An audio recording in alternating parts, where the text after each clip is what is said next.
What's going on, Bulls Nation? Welcome in to the CHGO Bulls podcast, coming to you live from our studios here in West Loop, downtown Chicago. I'm Peck, Bulls _Peck, Big Dave, BAM! BAWL Sports, Will to go Golly, Will _ Golly, and our pal and producer on the controls. It's Joyce Mathis, at Joyce Mathis. Happy Tuesday, everybody.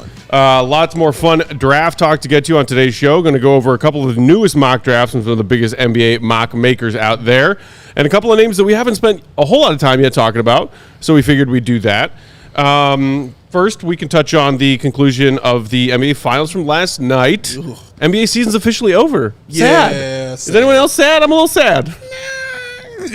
I mean, I was hoping for a Game 6. No, this drug. This is why I didn't want 5 of these. I thought it was over, and I kind of knew, you kind of felt Dallas. Once Luka fouled out in Game 3, but it was over. Yeah, that was it. Yeah, Game 5 went like I thought it was going to kind of go. So that's why I wasn't excited for another Game 5. But congratulations to Boston. Seriously. They were outstanding from beginning to end. Was it 2 losses? 2 or 3 losses they had? 3. Like on their whole postseason run? Yes, correct. 16-3. Amazing run. Shout out Jaylen Brown, winning MVP, man. They did some magical, amazing stuff. I also think you're right. Shout out to Jaylen. Shout out to Jason, Al Horford. The Cornet. The longest player in the NBA, or like the player who had played the most postseason games without winning a title, finally gets one. Yeah. Which, by the way, Dave, I assume that was you who quote tweeted that stat about him, Carl, and Stockton with just the gif of MJ laughing. Yeah, that was me. So now that Horford got his ring, it was Malone, Horford, Stockton on the list of most NBA playoff games played without a ring. Yeah. And now it's just back to Malone and Stockton. Yeah. And James Harden is up next, I believe. Take 2 of these. And call me never. Carl Malone and John Stockton. That's why the Mike gif I thought was perfect. Yeah, I mean, Derek White, just awesome to see him become a champion. Drew Holiday, one of the great champions of this era of basketball. Kristaps Porzingis, good for him. But to me, just watching this Celtics run and kind of seeing everything coalesce the way that it did, it's, I think, a testament to Brad Stevens, his vision, his foresight, the ability to make tough decisions and just figure out the best possible roster and how to win with what you have. And so, trading Marcus Smart and 2 picks to go get Kristaps Porzingis, opening up the door to then get Drew Holiday. I feel like they never got complacent. They always tried to continue to get better.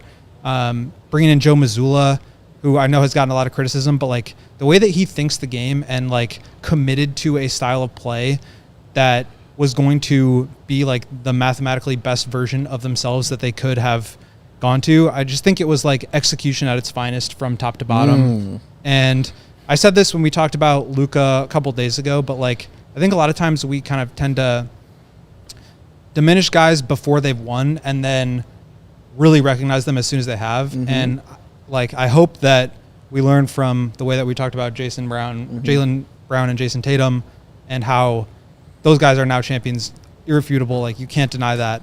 But that also, I think Luka's time is still coming. Sure. And no one will ever learn that, Will. That is not how this works. No one will ever learn that part.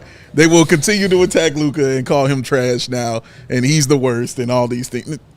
It's a part of the game. It's what it is. But yes, he will definitely get one. I think he'll get a couple before he goes, man. But I feel like he's going to be the MVP favorite next year, right? Should be. Season. I feel like that will be the highest honor for him going into next season because he was not on the radar at all. And that was a little bit surprising that he wasn't even on the radar. But now there's no way you can keep him off the radar. Now all eyes are definitely on him and what he does, man, going into this season. Rex in the comments saying Celtics organization greater than sign times a million. Bulls organization. I mean, as a Bulls fan who's sick in the head, I kind of always have a tendency to relate anything that's big happening in the NBA world to how does this relate to us as Bulls fans. Yeah. And I hate to admit, because I've always hated the Celtics. Sure. Always hated the Celtics. Long list. That they run a much better ship.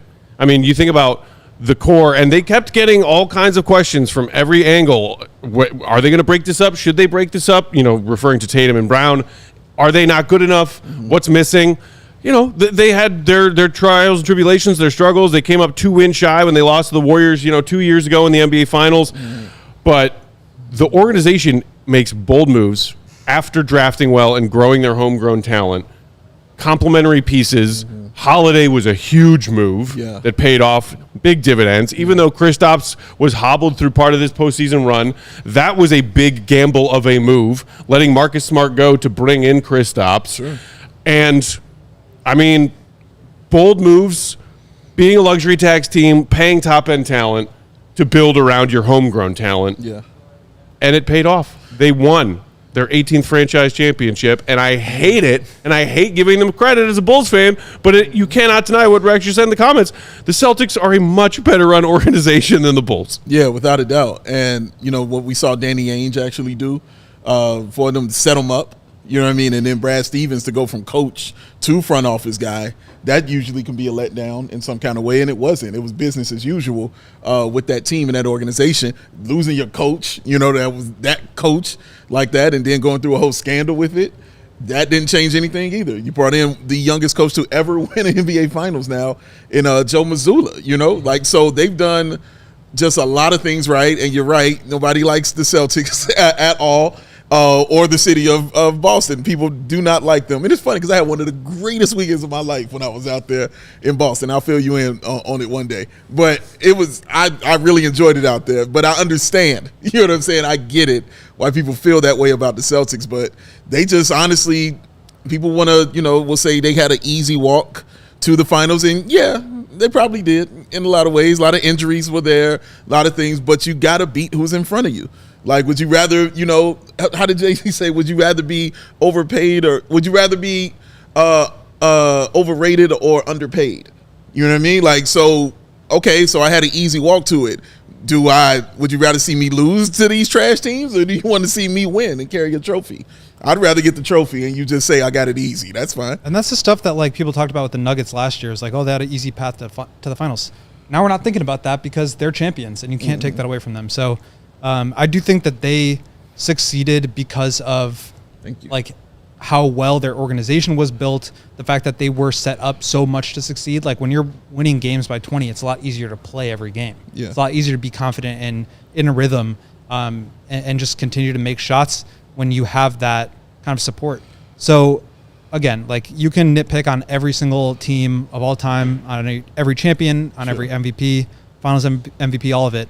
But that they're now there in the Pantheon. And so Pantheon. That was just an incredible run for them. Anthony in the comments saying, we don't like Boston sports because they win in every sport with great run organizations and owners who spend money. Celtics, Patriots, Bruins, Red Sox. It's a little deeper. Yeah, I mean, it's deeper than that, but that is a part of it. Andrew saying about Boston, funny how hard it is to beat a team when everyone can hit a three and defend. Xavier Tillman hit a three for F's sake. And the Celtics didn't even have a great shooting night in their closeout game 5. They did not. They did not have a great shooting night. And they just knew. I mean, you knew it was over when the half-court shot got hit. Mm-hmm. You know what I'm saying, by Pritchard. And shout out to Mike Breen, who pretty much called that shot. Because he was like, this is why he's in the game. He comes in the game for these shots right here. Cash money right there. And yeah, they're just put together so well. Everybody plays off each other so well. They got the right kind of motor guys out there also that come in off the bench.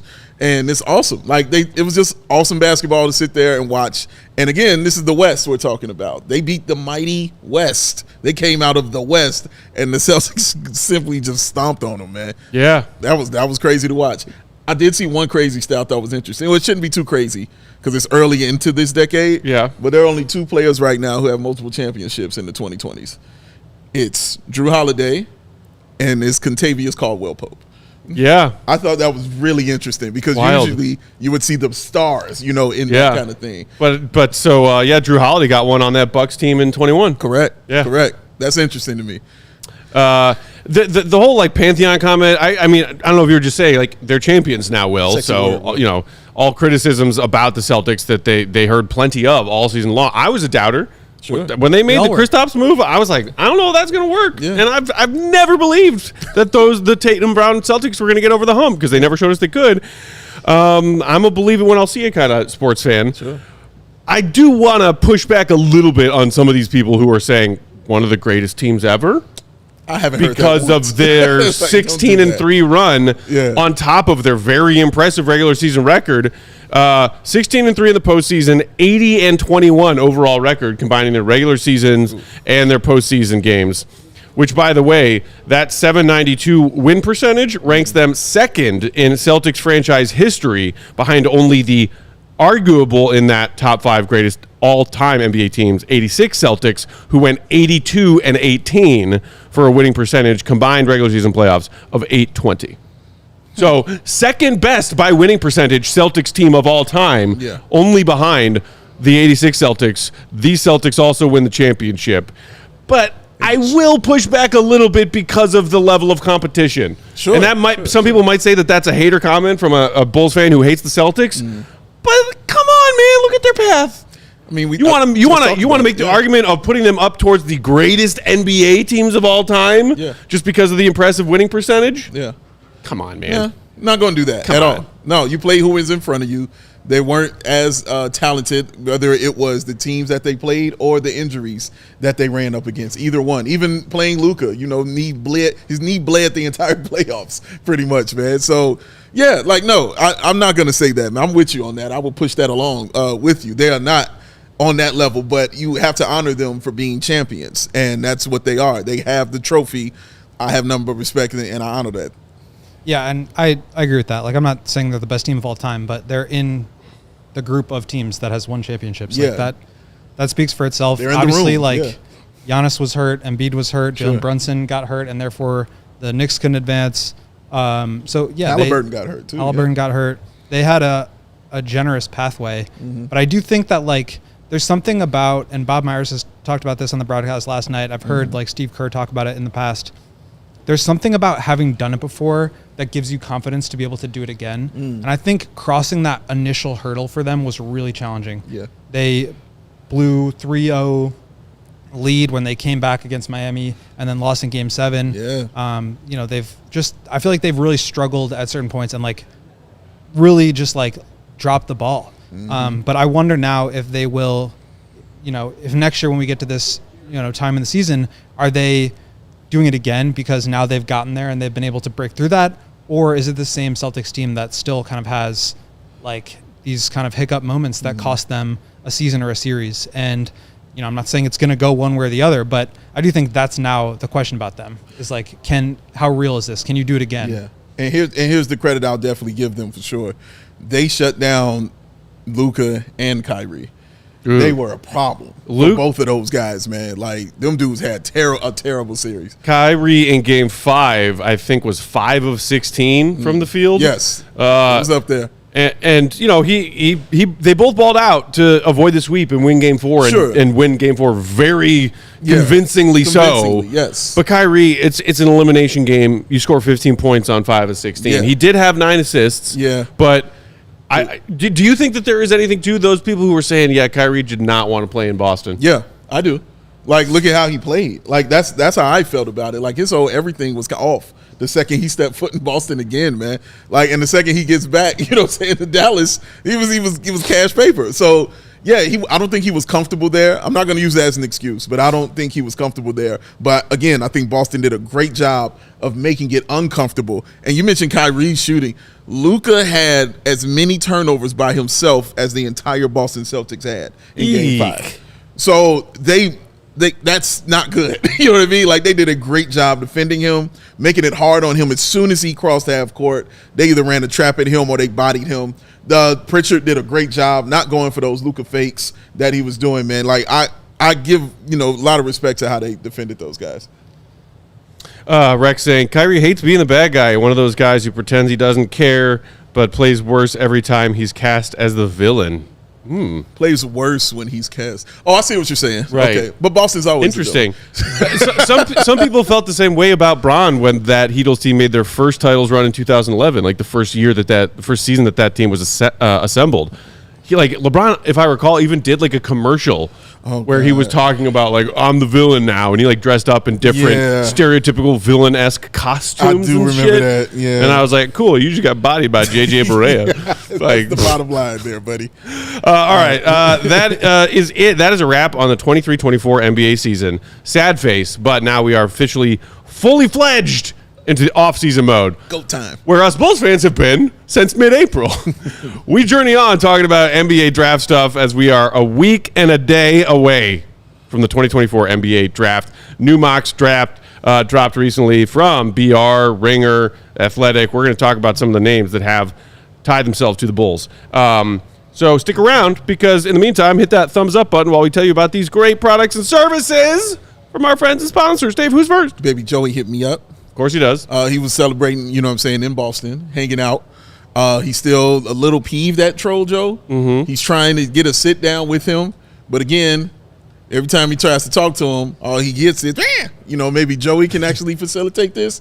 Because, he's a baby. So, I know he understands several languages because he's baby Joey. But one thing he doesn't speak is Troll. So, babe's bottom line is he just don't understand. Because he never understood. Never understood. Why are these glasses so much money? They shouldn't cost you all this cash. But guess what? Shady Rays is out to do something about that. They said you can look as cool as the GOAT and save you some money, something else the GOAT likes doing. So get ready for the season ahead with the quality shades that are built to last, because our friends at Shady Rays have got you covered with those premium polarized shades that will not break the bank. Ew. Look how cool he is. Shady Rays is the independent sunglasses company offering world-class product. Rated 1, 2, 3, 4, 5 stars. Over 300,000 people. Their shades at those durable frames, those crystal clear optics, making them the perfect choice for your outdoor, and as this man over here proves, your indoor adventiones. They have hundreds of options to choose from, y'all, so you're bound to find the perfect pair to match your style, and they probably got the color of your favorite team that you like. But also, if you're tossing a hat and those glasses on that and they go splizzat, just like that, guess what? Tried to grab the brim and it was backwards. It's all right. Just guess what? Send them back in the Shady Rays, put them in envelopes, send them back, right back on your face. Those shades, no charge to you. Oh, you gotta love Shady Rays. Worry-free shopping. It's a beautiful thing. They have always got your back. So exclusively for the listeners out there, Shady Rays is giving away their best deal of the season. Head to ShadyRays.com. Use the code CHGO. Get yourself 35% off those premium polarized shades. Try for yourself. Oh, the shades are rated 5 stars. Over 300,000 people, because the Shady Rays, y'all, with a rays are just so shady. You know what goes great with a pair of Shady Rays? Go bless my glasses. What does? Is choosing a chill mindset. I feel smarter. Especially in the summertime. You choose chill. You got to choose chill when it's this freaking hot outside. Choose it. So you put your Rays on. Yes. And then you continue that chill mindset by cracking open a nice cold Coors Light, baby. Ice cold. You sound how satisfying that is? You sound how satisfied I am right now? It's because I choose chill. Coors Light. Between work, social media, and the choices life throws our way, it's no wonder that sometimes we can get a little worked up. Coors Light celebrates rising above all of that stress and noise and choosing to have a chill mindset. Why not turn a rained out barbecue into the Will to Go Gottlieb Karaoke Bash of the Year? Date and time TBD. Or after a tough loss, settle the score with an ice cold peace offering. Make the choice to choose chill, then reach for a Coors Light. Yes. It's mountain cold refreshment, y'all. And when the mountains on the can or the bottle turn blue, you know it's as cold as the Rockies and ready for drinking, especially on a hot summer day like this. Coors Light is cold lager, cold filtered, and cold packaged for a smoother finish. Oh, yes. When you embrace that chill mindset, that's a good time to reach for and crack an ice cold Coors Light, which is mountain cold refreshment, crisp and refreshing as the Colorado Rockies themselves. Yes. Make the most of those times to choose chill. Get Coors Light delivered straight to your door. Word. No need to go to the liquor store, the bodega, the grocery store. No. Delivered to your door with Instacart by going to CoorsLight.com/CHGO basketball. That's CoorsLight.com/CHGO CHGO Basketball. Celebrate responsibly. Coors Brewing Company, Golden, Colorado. Yeah. On the note of the 23-24 NBA season officially concluding last night, Andrew in the comments said, the Bulls are 500 again, y'all. Hey, Zero is zero. Appreciate that positive mindset. Let's go. Wait, are they 500 or are we sure they aren't starting the season 3 games under 500? Because that might be more accurate. Be more accurate. Hey, Julia. Devin, when I think of Peck, I definitely think of chill and laid back. Honestly, Summer Peck? Every single second that I'm not talking about my beloved Bulls, I am very chill and laid back. This is true. Jekyll and Hyde, y'all. Okay, let's dive into some latest NBA draft talk and some mocks. Rob Dillingham, y'all. Let's talk Dillingham. The Kentucky product has bounced around all over people's mock drafts, going as high as the top 5, falling even maybe out of the lottery or all the way to the back half of the lottery. Mm-hmm. And currently, what's up, Braggs? It's good to see Looking Braggs, tan, buddy. Looking tan. Braggs, you look awesome, man. We're not drafting Zach Edey. And we're not even talking about him today. I'm so sorry. He just wants local products. Can't be mad at him. Such a homer. Don't you hate homers? Anyway, so consensus mock currently on your draft database and big board goat is 9.7. I actually just updated it this morning, and now it's even dropped further to 10.6. Dropped further. Goodness. Okay, thank you for that update. 10.6. So he is sliding a bit because I kept seeing Dillingham's name definitely in the top 10, sometimes in the top 5. He has slid in both the Ringer and Bleacher Report's latest mock drafts that dropped over the past 24 hours. They both have him going to the Chicago Bulls at 11. Wow. What do we think? Okay. I like him. Let me say that.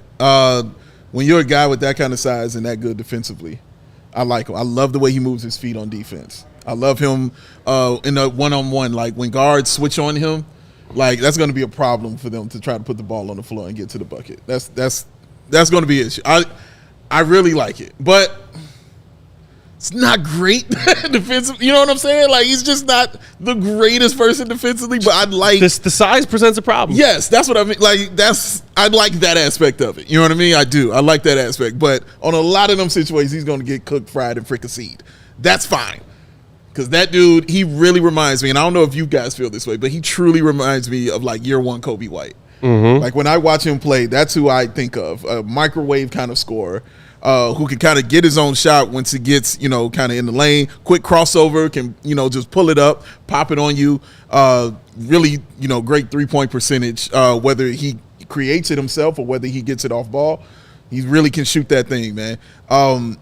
It's about his consistency because, like I said, he's a microwave kind of guy. So sometimes it takes a minute for him to get started. But once he gets there, he's heating up. And that's awesome fun to watch. I think the teams, I was thinking of when I was watching him, I was like, he's either going to be he needs to go to a team where there's no one else there, or he needs to go where it's already kind of solidified who's in his front court. Mm-hmm. So I thought the Spurs and I thought the Wizards. Like those were the teams I thought of for him.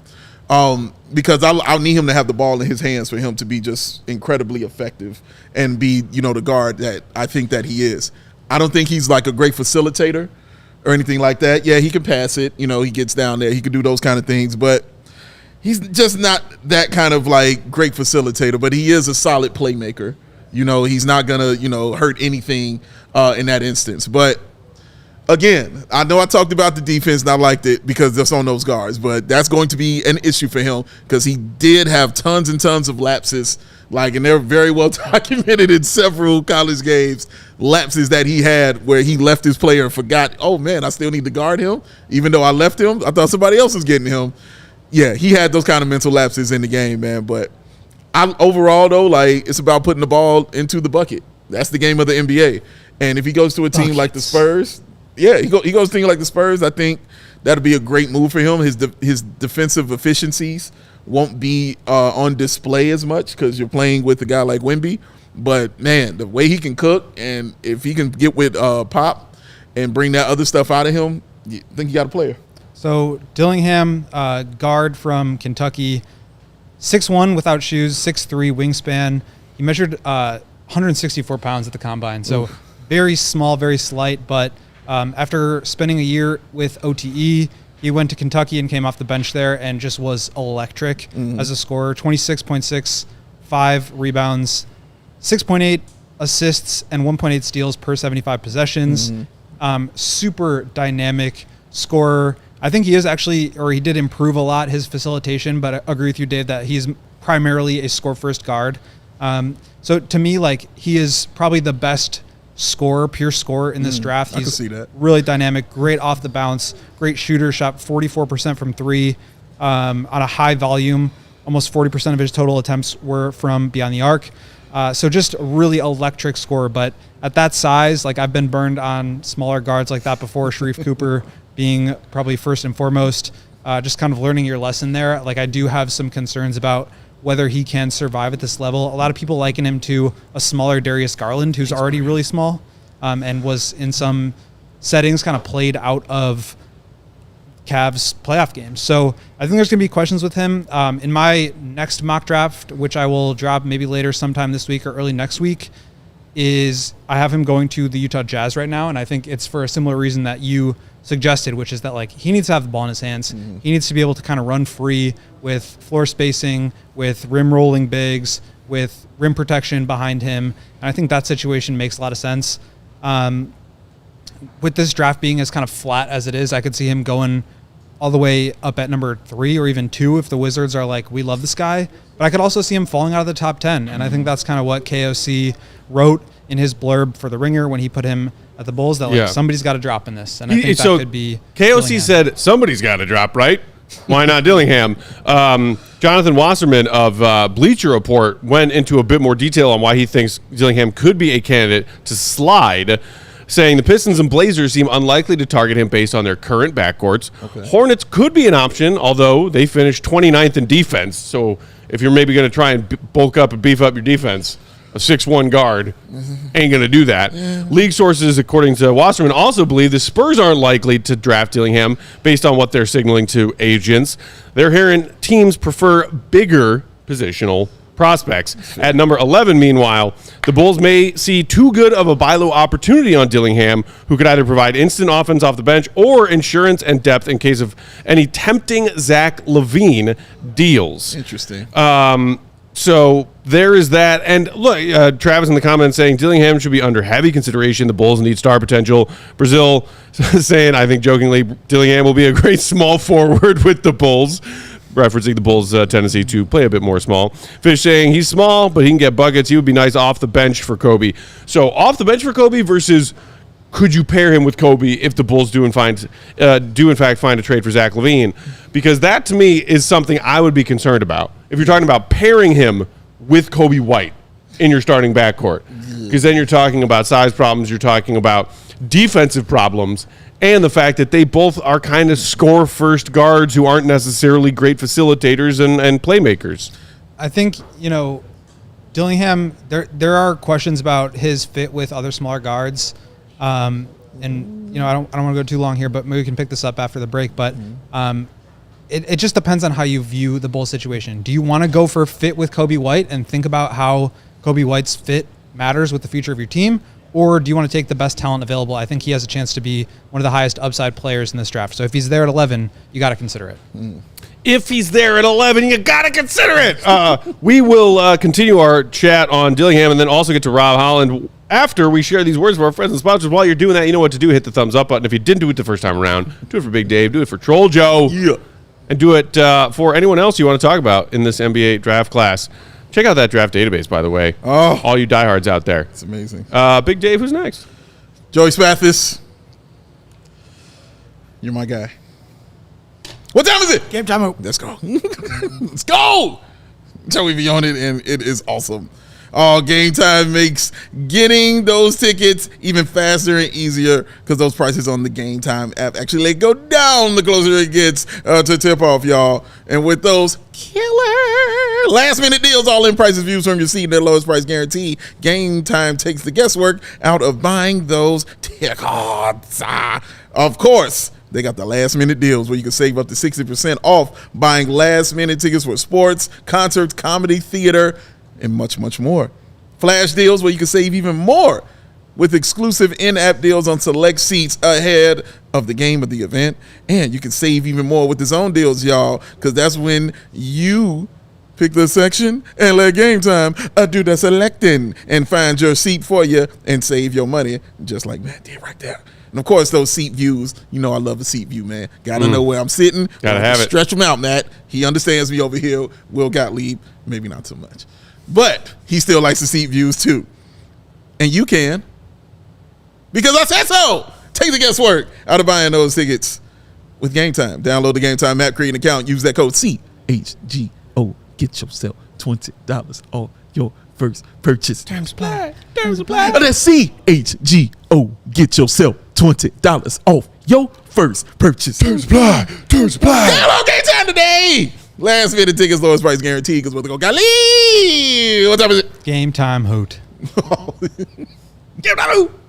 Just the formational jumper, you know what I mean? Elbow in perfectly. Just, wow. Trajan Langdon. It's the only way the Quav knows how to shoot a basketball. That's it, man. That's it. Today's show also brought to you by our friends at Ray Chrysler Dodge Jeep and Ram. When it comes to finding your next vehicle, make sure that you make Ray CDJR your number one draft pick. This June, shop Chryslers, Dodges, Jeeps, and Rams at Ray CDJR in Fox Lake. And during the Make This the Summer event, find the perfect vehicle and score huge savings, too. For a limited time, you can lease a new 2024 Jeep Wrangler Willys 4xE for only $419 a month. Nice. $419 a month. Or shop over 125 vehicles priced under $20,000. Let the amazing team at Ray CDJR help you land the perfect vehicle at the perfect price because of that Ray Price promise that we've told you about before. That is the one that says the price you see on their website is the price you will pay when you go to the dealership and say, hey, I saw this car on your website. I like it. I want it. I like the price. I want it for that price. And they say, yep. If anything, Ray and his team will work hard, even harder to find you even more savings when you go to the dealership than that price you see on their website. Since they prioritize affordability for their customers, hurry into Ray CDJR to shop one of Chicago's largest inventories. Then drive home safely, Chicago, beep, beep, with more money in your pocket than you'd expect. If you're in the market for a new vehicle, you've got to check out the team at Ray Chrysler Dodge Jeep Ram because they are the only team we recommend. Visit them today on Route 12 in Fox Lake. For more information, you can visit Ray CDJR in Fox Lake or raycdjr.com. Serving the community since 1963. Question for you on Dylan, as we were discussing earlier about him having the ball in his hands. Do you feel kind of like me, like as far as him being that off-ball guy, like he could still provide, some real spark for your team? I think he's a good enough shooter where he could definitely be a threat. Obviously, his ability to break down defenses, get to the rim, put pressure on just getting to the paint, I think is really valuable, whether he has the ball in his hands or not. The question really for me is like, can he be off guard and still be able to defend? Because in a lot of scenarios, Kobe was the smallest guy on the Bulls getting picked on at the end of every game. Mm-hmm. And so when you put two guys like that on the court together, there's going to be questions about that. And you want to have the ball in Kobe's hands. You want to have it in DeMar's hands. I think this idea that multiple guys can't all share the ball is a little bit overblown. There are very few Lukas in this league that have 40% usage rate anymore. Okay. So I think he's going to have to play off the ball in the NBA level, whether it's with the Bulls or another team. The question more is just for me, the defensive end. But I talked with him at the Combine for 15 minutes. He's just going on and on. He's super charismatic, really funny, telling stories. Ricky O'Donnell was there and he was, saying that he was impressed with the way that he evolved as a facilitator from his OTE days to his Kentucky year, and he was like, thank you for noticing. He's just such a kind and charismatic and energetic guy. I think he's an awesome personality, and I think he is kind of built for success in that way. He played that way in OTE, just celebrating, running around, having fun. Obviously was a little bit more kind of serious at the college level, but he just seems like a great person, and I think he's going to be successful. It's just what happens at the highest level. And I think when you're drafting at the top of the draft, you also have to be thinking about when you get to that point, because that's why you're down there, right? You're trying to collect talent to ultimately get to where the Celtics just got. Like, what is that going to look like? Is he going to be able to play out there at the highest level? And I think it's possible, but it's just to be determined. In the comments, more people chiming in. Vaughn saying, I think Dillingham is going to be a perfect fit for the Rockets at 11 when they trade back with us to get him there. He's like Joey? 130 pounds. 164. Don't sell him short or light. Shout out to Kyle also, who said Happy Tuesday, my dudes. Happy Tuesday to you, Kyle. Everyone out there in Bulls Nation. Get them Dreads, meanwhile, saying, if we have to take a guard, or if the Bulls do take a guard, I'd rather take Devin Carter. For the purposes of this exercise, by the way, I went and double-checked. Both the Ringer, KOC, and Jonathan Wasserman, Bleacher Report, these two latest ones we're talking about, who have the Bulls taking Dillingham at 11, both of those mocks have Carter going to the Spurs at 8. Ooh. So Devin Carter is flying up draft boards, y'all. And it's funny, any team you've said, I'll be like, oh, yeah, I can see him there. Yep. Heat, yeah, I can see him there. Spurs, yeah, I can see him. Travis McKnight, meanwhile, saying, Dillingham and Kobe would be a fun watch while the Bulls tank for 2025. How do you feel about Dillingham? I love a lot of what he provides on the offensive end. He seems to me to be a very confident, very capable ball handler, a very competent and capable shooter.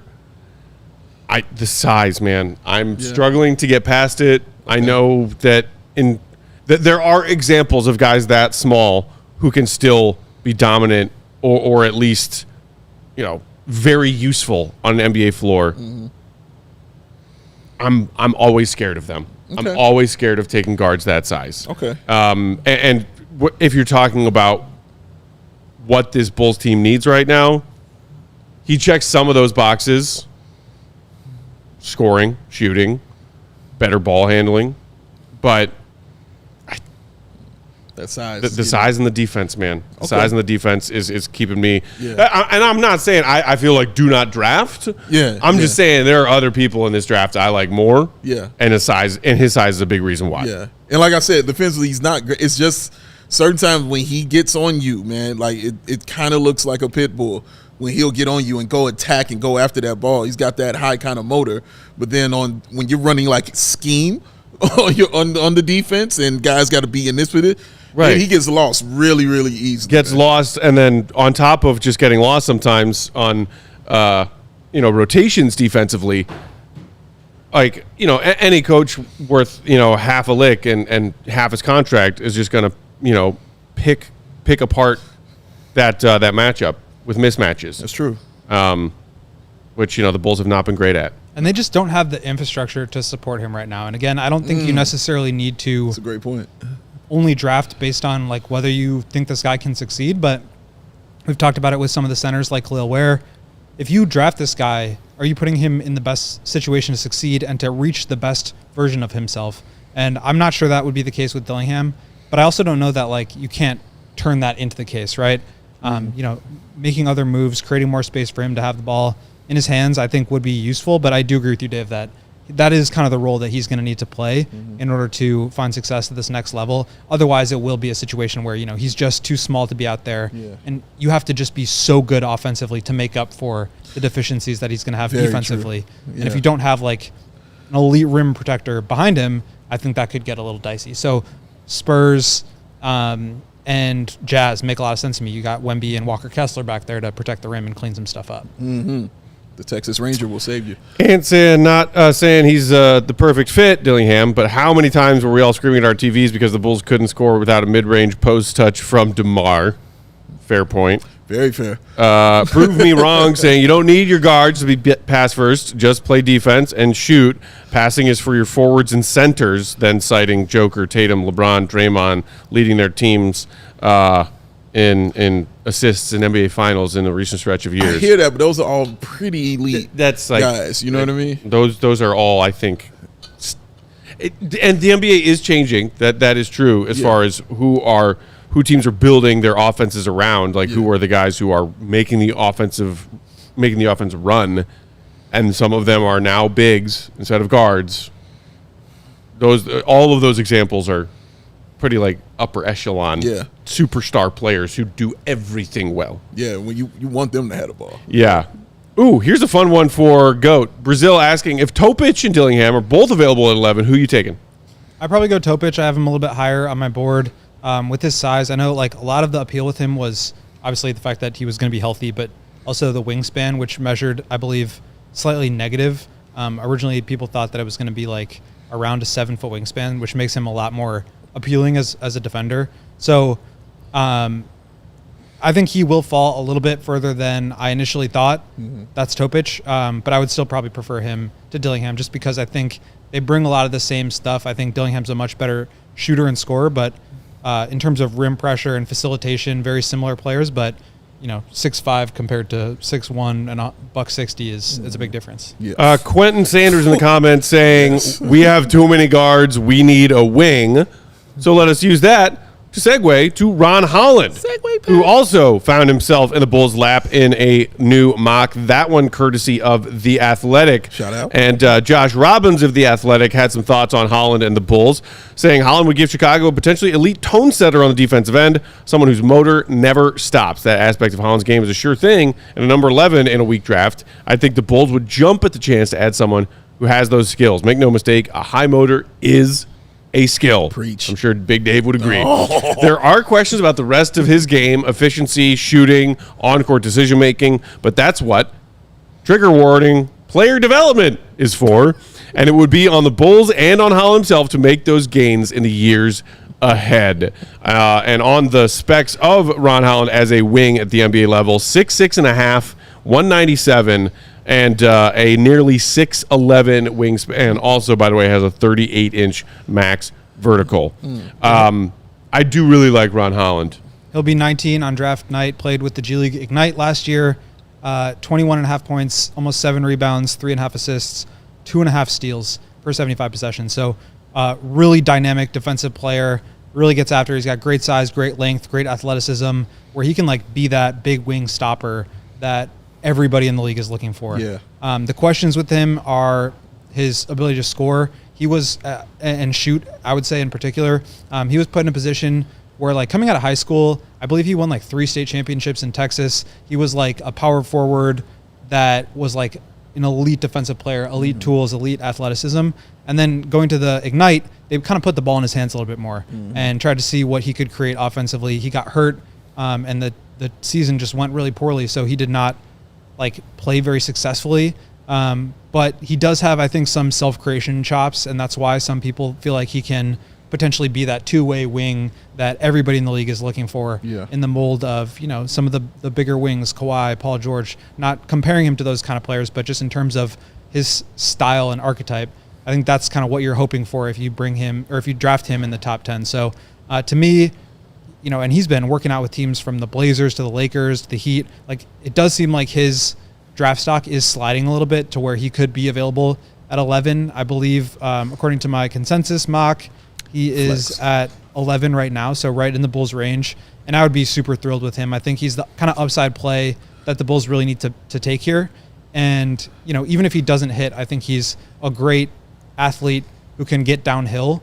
But the question about his shooting and his jump shot obviously is going to be kind of a big question mark going into the draft. Very true. Well, obviously, Matt had alluded to, I love the motor on this young man. It doesn't stop. The defense will get him on the floor every night. Like, his defense is outstanding. His footwork is outstanding. He is a problem. And what I also love, Will and Matt, about this guy is the slashing, the cutting that he does. 2 dribbles, he's at the rim. And he understands angles. And that, again, lets me know he's a smart basketball player. His IQ is pretty high because he understands the angles of which he needs to take to get to the bucket. 2 dribbles, and he's there. And that's what's exciting to me. Now, again, the ball handling isn't great. He needs to work on that. I do like the fact that he did have the ball in his hands a lot, so he had to showcase what he could do. So the scoring you saw was good. The rebounding was good. The three-point shooting is not. I believe it was 28 or 26 or 28% or something like that, but it wasn't great. But it doesn't look like he can't shoot, when you sit and you watch him taking his shot and everything. But just that aspect, though, his ability to cut and his off-ball, like, he is definitely that extra pass guy, meaning if that ball gets dumped into that center and he's cutting, that extra pass that will happen to him is an easy 2 points because when he gets that around the rim, it's a bucket. a guy like Vooch would love him. You know what I'm saying? They would love this kind of guy who's always constantly moving and getting to the bucket and slashing and has that high kind of motor like that. I wish I could put it inside of Patrick Williams because I would be even more excited about it. But I really just like his motor and I like his skills and his versatility. So Ant saying in the comments, we keep drafting the same players that have upside in shooting. If they can't shoot now, don't draft them. I mean, look, Peter Patton at least is proof that some shooting can get better on certain players who put in the work. Andrew asking, is Ron Holland the high motor defender we need to, quote unquote, replace Alex Caruso? But so to me, as I just heard you waxing poetic and very eloquently so, Dave, thank you, sir. Why you love Ron Holland, there was a name that kept going off in my head, and that name is Dalen Terry. When you look at their measurables, they're pretty freaking similar. I think Dalen Terry measured like just shy of 6'7" at the combine. Yeah. He weighs like 195 pounds. And he has, Dalen Terry, a near 7-foot wingspan. These dudes are very similar in frame. High motor, slashing, always active off the ball. True. He shot 24% from three. He did. The difference that is Dalen is a facilitator for sure, and his frame. You know what I mean? Like Holland's frame is physical. You know, he is a slasher in the cut. He gets inside, he's going to battle, and he's physical. Dalen uses his, and it's fiery. You know what I'm saying? But when he gets that ball, he wants to run that transition and start the break and do those kind of things like that. I don't think that's a bad comp, though, because the numbers and the length, you're right, kind of add up with that. I think they're, like, completely different pedigrees of prospects. Like, I mean, Ron Holland was, on a lot of boards, the number 1 pick coming into this year. That's true. I think he's got way more upside to be able to, like, be a primary scorer. Whereas Dalen, I just like I as we've talked about, I love a lot of stuff that he does, but I just don't think he has that same kind of upside that Holland does. But obviously, there are similarities there that I think make sense. It's just I think a matter of like the type of pedigree that Holland came in with of being this guy that could potentially be the number 1 overall pick, whereas Dalen was like a sophomore who kind of was a late riser into the first round on draft night. And you know, he had a near 27 usage percentage with the G League Ignite, and I don't know if you could say that Dalen Terry was ever that, like, heavily involved in what his team was doing offensively at the collegiate level coming into the draft. He was not. Even, you know, maybe Holland, like Dalen Terry, has not found his 3-ball shot yet, but he has shown in his previous pre-NBA levels that he's a very capable scorer in other ways. Yeah.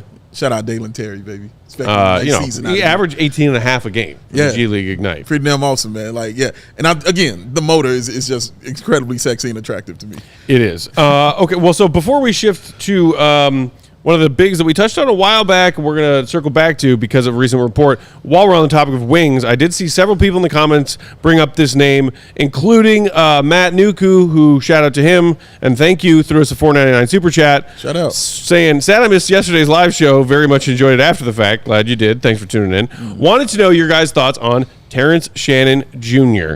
Thanks, guys. Appreciate you, Matt. And yes, other people in the comments talking about Terrence Shannon Jr. I don't know if I have a lot to say other than, for the record, 4 or 5 days ago, his trial did come to an end. He was found not guilty by a jury of his peers on those charges of rape and aggravated sexual assault. And I know that a lot of Bulls fans, especially sort of Chicago and Illinois located Bulls fans, are interested because this is an Illinois star. It's an Illini star player who obviously people have been keeping him fairly low on their respective draft boards and their mocks because people were waiting to see what happened with this trial. Exactly. I did not read enough into the trial to confidently speak on it. Cool. I don't want to speak out of pocket. I know that he's a wing who played for the Illini. Consensus mocks right now have him right on that cusp of end of first round, start of second round. Yeah, and it was interesting because when this draft board has been crazy. But when this first started, I saw him in that top 10 about being drafted by certain teams like Portland. Like I saw him being mocked to them a lot. But yeah, he is definitely fallen. I don't know since everything is concluded where he'll rise and where he'll fall. But just as a ball player, like he's an NBA player. Like when I watch him play, I'm like, no, that dude can play just the fact that he has the skill set of driving and cutting, but it's the fact he's left-handed too. A left-handed guard who could do all those kind of things, for me, is always an extra skill. It's why I love Tony Kukoc so much, because it's just it's like a left-handed pitcher in baseball. It's a different beast when you're doing that. So I think he will be solid in the league. I don't know where he will go. I don't think the Bulls should take him at 11. I feel like I want something else there at 11, but yeah, that's just how I feel about it. But he can play for sure. Yeah, I would also prefer to kind of just stay away from that topic. Just not enough information for me there to really speak on it. But he was, as Darnell Mayberry reported yesterday, among players who worked out for the Bulls. Also among those players, Kyle Filipowski from Duke center, Ron Holland, who we just spoke about, and then also Ryan Dunn from, I believe, Virginia.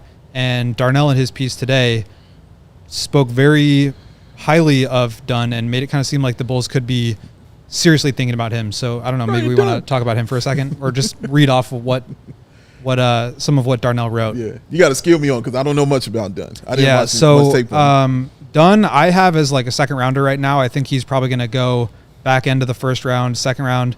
6'6" and a quarter in socks, 7'1.5" wingspan, 38-inch vertical. So really high level defensive player. I think he's probably the best defensive player in this draft, but a complete zero on offense. Just does not shoot the ball, and I think that is kind of what's pushing him out of the first round. I mean, he is one of those guys that could come in and be an NBA ready defender today and like be a high level defender. So it would make sense why the Bulls might target him, especially if they feel confident in the Bulls' ability to develop his jump shot, as Darnell wrote. So he said, I'm just going to paraphrase here. The Bulls, as they did with Patrick Williams in 2020, could get creative with paths exist to trade back and snag a player like Dunn slightly later in the first round while collecting additional assets for the team looking to move up.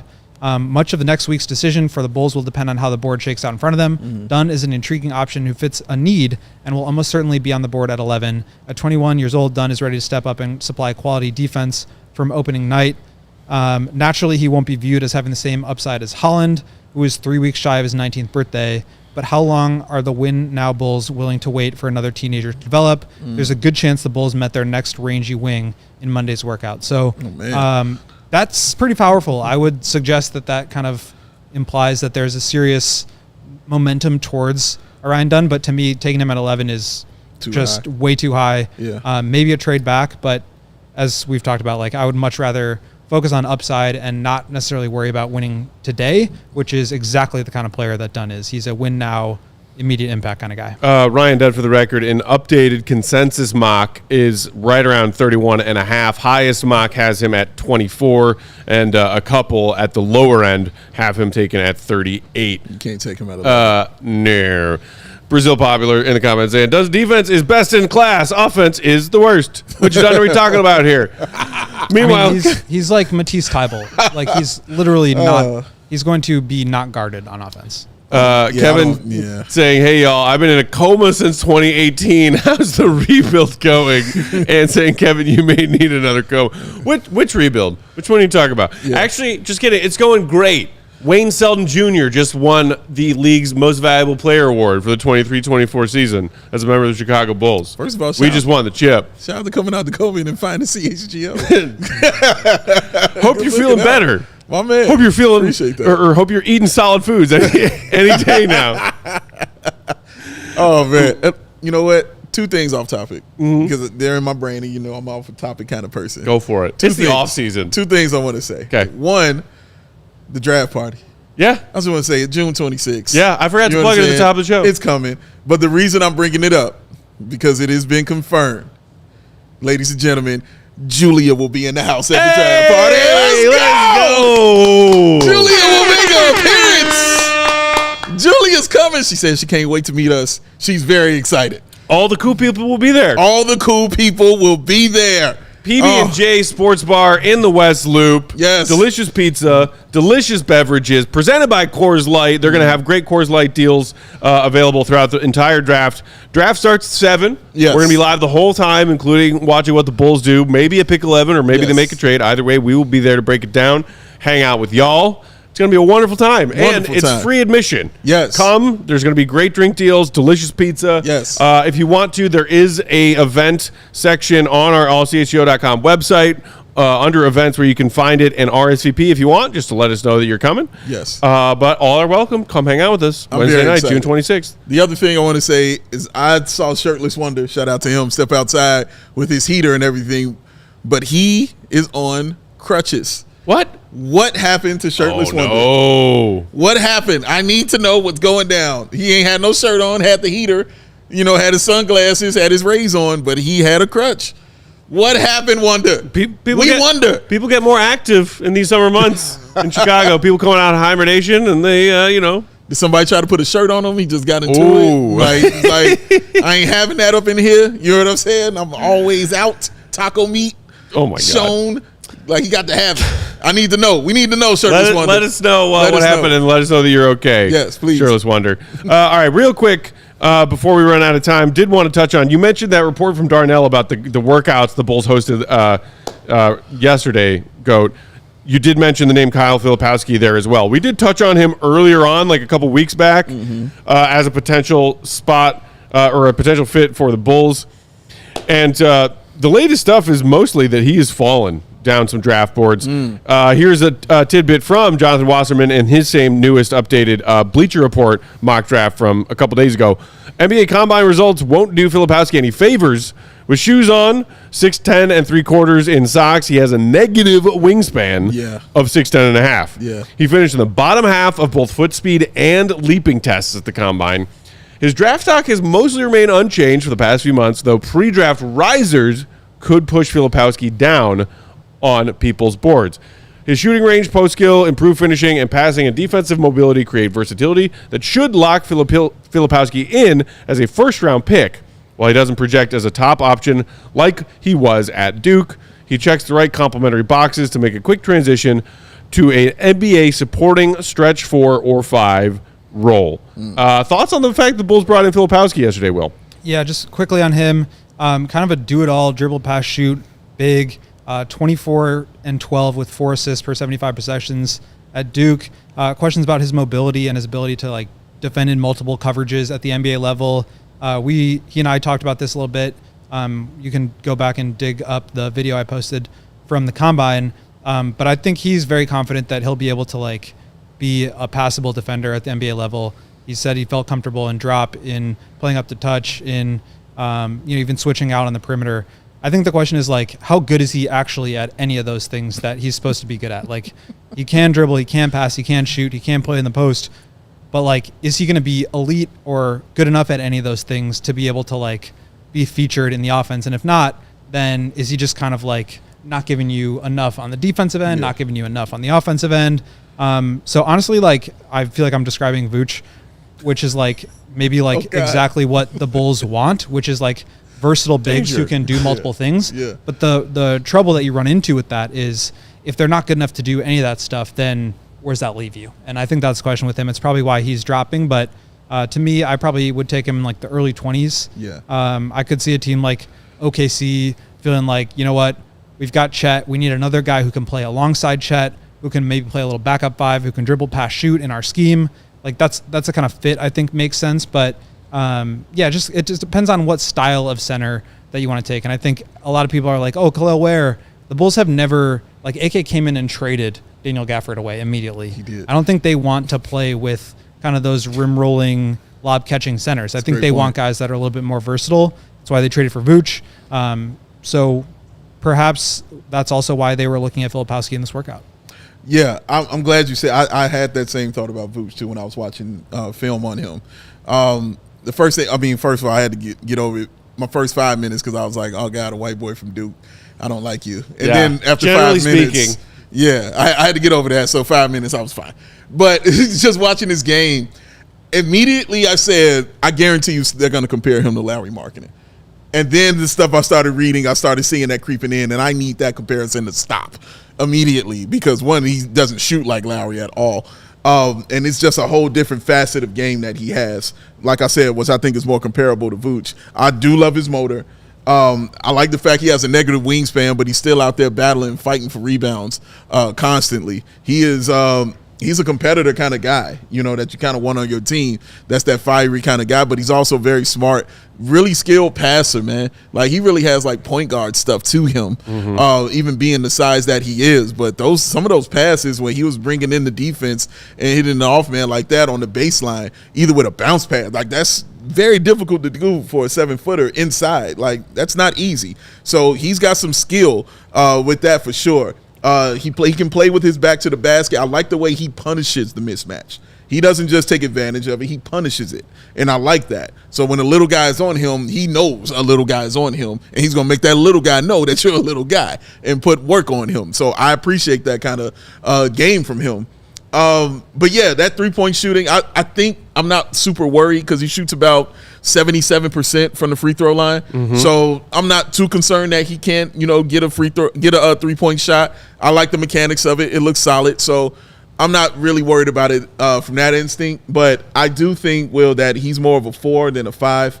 I think he'll need a 5. You mentioned Daniel Gafford. I think he'll be awesome next to a guy like Daniel Gafford, who can clean up, do all the dirty work, because his game was a little more finesse. He's got a little physicality, but it was a little more finesse, which immediately, again, is why I thought about Vooch, who he has that physical kind of game. He can do that, but he's got that more finesse in his game than anything. And to me, like, if he does have to play the 4, that's where I get really scared, because that means he has to guard force, and I do not trust him to be able to move around the perimeter that way.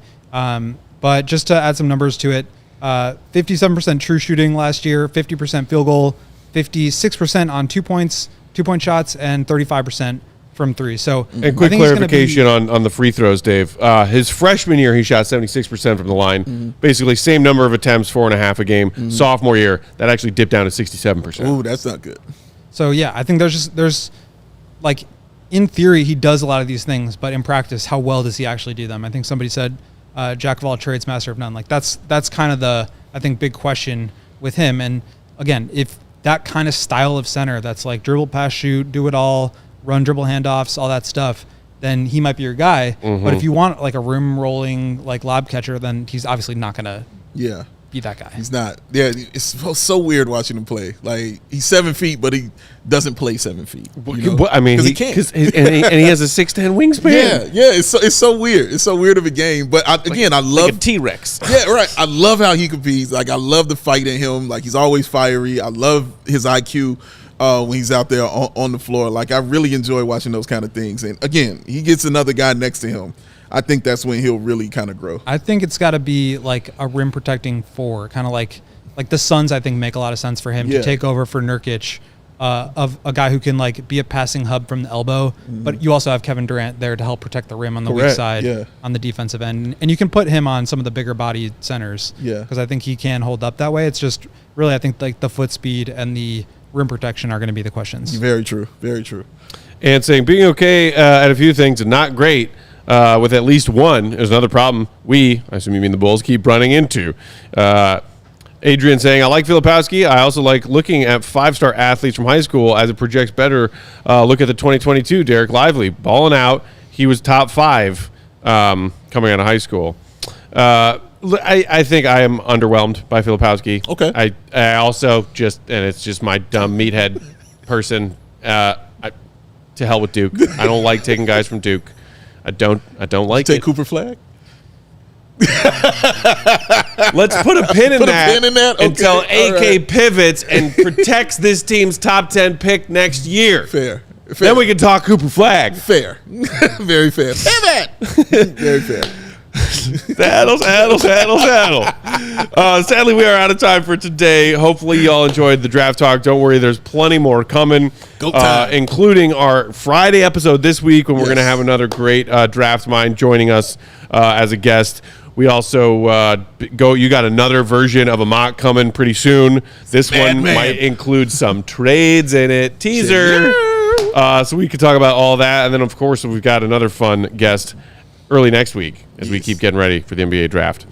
Until then, follow Will to go, Will_Golly. Read his stuff, allchgo.com. Big Day Bow, BAWL Sports. Our panel producer on the controls is Joey Spathis. He's at Joey Spathis. Uncle of Baby Joe. Brother of Troll Joe. I'm Peck, Bulls underscore Peck. We are CHGO underscore Bulls. Same time, same place tomorrow, 4 p.m. Central. Fresh episode for y'all. Have a great Tuesday night. Talk soon. See you, Robbie. Good. Peace.